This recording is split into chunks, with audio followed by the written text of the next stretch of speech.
वो वहाँ पर भी ऐसा हल्ला मचाते हैं कि पाकिस्तान के अंदर जो इंटरनल आंतरिक गड़बड़ियाँ हो रही हैं, वो भारत कर रहा है।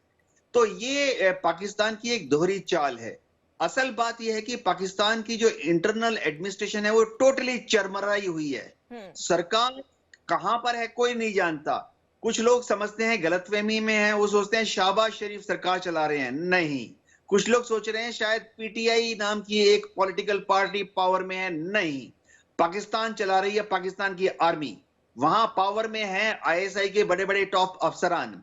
और उनका एक सिंगल पॉइंट एजेंडा है कि किसी भी तरह से भारत के नाम पर और कश्मीर के नाम पर और ज्यादा डिफेंस बजट लिया जाए और ज्यादा पर्क्स, प्रिविलेजेस और पावर इकट्ठी की जाए। जी। हमारे साथ और भी मेहमान जुड़े हुए हैं। मेजर जनरल वीके दत्ता जी, सर एक बार फिर मैं ये सवाल दोहराऊंगी, क्या यहाँ पर कोई विदेशी ताकतें हैं या फिर महज हम ये मान के चल ले कि जो मेजर पिक्चर में है वो सिर्फ तालिबान है, टीटीपी है और सिर्फ पाकिस्तान और पाकिस्तान की डिफेंस फोर्स है, कोई और कंट्री की, किसी और देश की दखल अंदाजी यहाँ पर नहीं है? आपका एनालिसिस क्या कहता है सर? देखिए, जो एक हिस्टोरिकल ऑफ फैक्ट लें इस इलाके का, तो हिस्टोरिकली जो अफगानिस्तान के अंदर जब सोवियत यूनियन की फौज आई, तो उनको हराने के लिए अमेरिका ने पाकिस्तान से मदद लेके और एक जिहाद का नारा देके बहुत लड़ाकों को तैयार किया, जो खास करके अल कायदा और तालिबान के लड़ाके तैयार किए गए। वो पाकिस्तान के मदरसों से पढ़े हुए नौजवान, जो खैबर पख्तूनख्वा के जो पख्तून है वो लोग, उनको लेके यूनाइटेड स्टेट्स ऑफ अमेरिका ने सोवियत यूनियन को उस इलाके से हराया। जी। और ये उनकी मतलब जो हथियार, असला, ट्रेनिंग, फंडिंग, उन्होंने बिलियंस ऑफ डॉलर पाकिस्तान को दिए उस जंग को चलाने के लिए, हथियार असला देने के लिए तालिबान को, और ट्रेनिंग कैंप चलाने के लिए और मदद करने के लिए तालिबान की, ताकि सोवियत फोर्सेस को वहां से निकाला जा सके। और उसका नतीजा भी निकला। सोवियत फोर्सेस वहां से विड्रॉ करके चली गई, क्योंकि उनको भारी नुकसान सहना पड़ रहा था और इकोनॉमी भी उस समय सोवियत यूनियन की काफी डगमगा रही थी। तो जो मार खाई थी अमेरिका ने वियतनाम में, वही मार उन्होंने सोवियत यूनियन को अफगानिस्तान के माध्यम से दिलाई, क्योंकि एक तरह से वो अमेरिका का बदला था। क्योंकि जब वो वियतनाम में लड़ रहे थे, उस समय जो सोवियत यूनियन हो गया, चाहे चाइनीज बैकिंग हो गई, वो वियतनाम को डिफीट नहीं कर पाए और अमेरिकन को वहां से भागना पड़ा। उसके बाद में एक वैक्यूम क्रिएट हुआ अफगानिस्तान के अंदर, और पाकिस्तान ने उस वैक्यूम को एक्सप्लॉइट करने की कोशिश करी। उन्होंने बोला अब तो ये तालिबान हमारे शागिर्द हैं, हमने इनको पैदा किया था और अब जो हम बोलेंगे ये वही करेंगे। और अगर आपको याद हो तो उस समय पाकिस्तान ने बहुत सारे अफगान लड़ाके हमारे जे के अंदर भी इन्फिल्ट्रेट कराए, ताकि वहां पे उग्रवादी एक्टिविटी, यहाँ टेररिस्ट एक्टिविटी कराई जा सके। और ये तो बदकिस्मती है पाकिस्तान की कि 9/11 हो गया। और जब 9/11 हुआ तो उस समय अमेरिका ने एक प्रण लिया कि जितने भी वो ऐसे टेररिस्ट ग्रुप हैं जहां भी पैदा हो रहे हैं, जहां भी जिन्होंने उनको पनाह दे रखी है, उसको निस्ताबूद करेंगे वो। और उसी के चलते अमेरिकन फोर्सेस ने इराक के अंदर जंग शुरू करी, और साथ साथ में अफगानिस्तान के अंदर उन्होंने नॉर्दर्न अलायंस की मदद लेके इनको, तालिबान को वहां से खदेड़ना शुरू किया। तो जब अमेरिकन आ गए अफगानिस्तान के अंदर और उनको बेसिस चाहिए थी, उनको ओवर फ्राइट राइट चाहिए थी, उनको अपना हथियार असला ले जाने के लिए पोर्ट चाहिए था, रास्ता चाहिए था, तो पाकिस्तान के माध्यम से जी। अमेरिका ने लिया।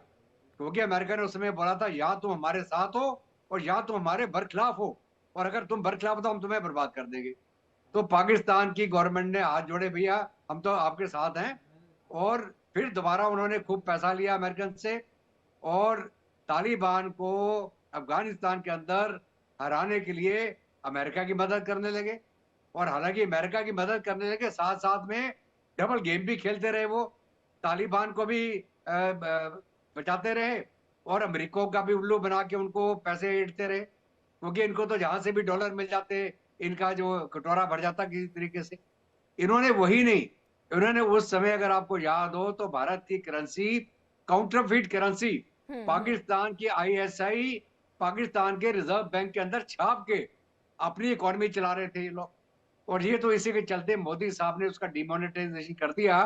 और जैसे वो डिमोनेटाइजेशन हुआ तो आप देखिए पाकिस्तान के घुटने टिके जमीन के ऊपर, इनकी इकोनॉमी तबाह होगी। साथ में अमेरिकन को पता चल गया ये दोगले लोग हैं, ये डबल गेम खेल रहे थे। और करते करते फाइनली क्या हुआ कि अमेरिकन को अफगानिस्तान छोड़ के जाना पड़ा। और जब वो वहां से निकले और निकलते समय पूरा हथियार असला वो पीछे छोड़ के चले गए।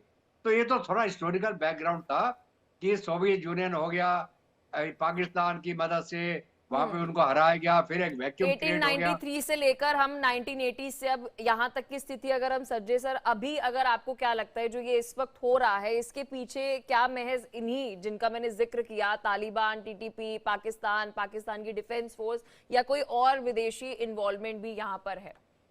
अभी देखिए फिलहाल कोई विदेशी डायरेक्ट इन्वॉल्वमेंट नहीं है। हम्म। लोग ये मौका देख रहे हैं कि किस प्रकार अब इस पाकिस्तान का शिकंजा टाइट किया जाए। जी। क्योंकि जो पाकिस्तान करता चला है पूरी दुनिया में भारत के साथ, ये टेररिज्म के इसने जो गंदा खेल खेला, पूरे जे.एंड.के को इन्होंने डिस्टेबलाइज कर दिया, लाखों की तादाद में लोग वहां मारे गए, ये सारी पाकिस्तान की करनी थी।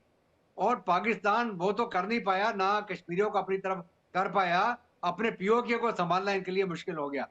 तो अभी क्या है, इनको अपनी खेल खेलने का नतीजा मिल रहा है।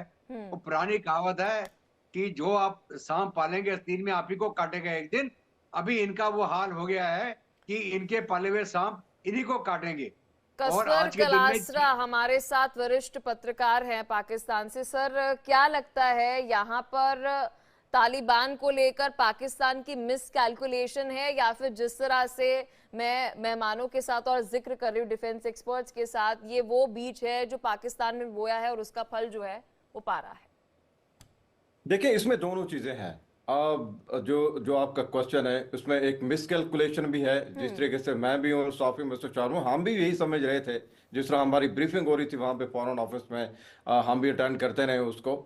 और आईएसआई की जिस तरह बात हो रही है उनके साथ भी हम मिलते जुलते हैं। तो मैं ये सारे बैकग्राउंड में मैं आपको ये बात बोल सकता हूँ कि मिसकैलकुलेशन है, क्योंकि पाकिस्तान में शादियाने बाज रहे थे कि जब 2021 में तालिबान की गवर्नमेंट आई है तो मेरा ख्याल है कि Pakistan was one of very few capital जहां पर मिठाइयां बांटी गई कि आप जो है ना पाकिस्तान की जो वेस्टर्न बॉर्डर है वो सिक्योर हो गई है।